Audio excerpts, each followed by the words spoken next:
Today we're looking at measures of central tendency for a simple frequency distribution. All right, here goes. So what we have here is a simple frequency distribution. Simple because the data is not grouped. So we have individual ages and the frequencies. So let's go.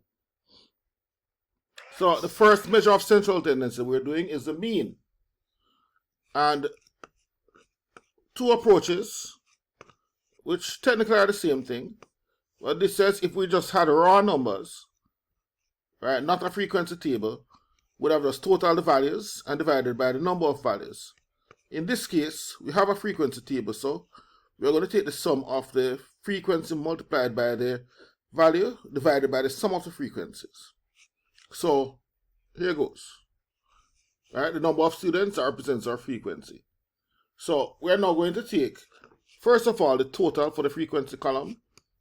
So we just total and we get 40 students in total. Next, for each row we are multiplying the age by the frequency. So frequency times the age, which is x. So for the first row, we're saying 12 by 3, that's 36. Next row, 13 by 7, 91. I'll do that for all the rows. And then take the total, which comes up to 610. So the total for the column here, it's 610. So we're now going to be saying the total for fx over the sum of the frequencies. So 610 over 40 gives us 15.25, which is our mean.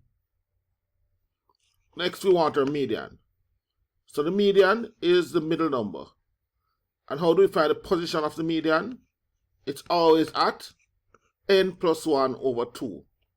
So in this case, the n is the total, so that's 40. So we're taking 40 plus 1, that's 41 divided by 2, and that gives us 20.5. Now this means that the median is in between the student at position 20 and the student at position 21. So we're going to find those two students, find the age of the student at position 20, the age of the student at position 21, and then find the average of their ages. Let's add and divide by 2. So to find the student at position 20 and 21, we are going to do our cumulative frequency.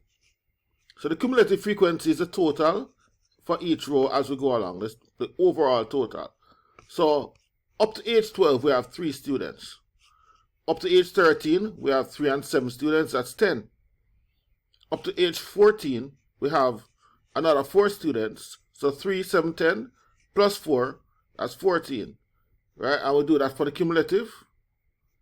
Now the last total should be the same as the overall sum of the frequencies, else there's an error somewhere. So these are now our cumulative frequencies. So to find the person at position 21, we're saying the first 3 students are age 12. The next 7 students are age 13. So at that point, we're up to position 10. The next 4 students are age 14. That takes us up to position 14. And then the next 10 students are age 15, which takes us up to position 24. And at this point, you would realize that we're looking for position 20 and 21. So that tells us that both students at 20 and 21 are age 15. So if we take the average of those two ages, it's just 15 plus 15, 30 divided by 2, 15, so our median is 15. So remember, up to age 14, we had 14 students, so that's position 14. The next 10 students would have taken us up to position 24. So it means that our 20 and 21st students are within this 10.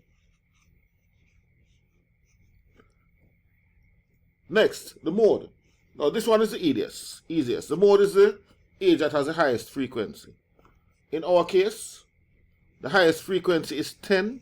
So that means the mode is 15. That's the modal age. Alright, so the modal age, 15. And it's only just taking it, the mode, the age that has the highest frequency. The highest frequency tells you the mode. So we have just covered the measures of central tendency for a simple frequency distribution. Remember, don't practice until you get it right. Practice until you cannot get it wrong. Our blessings.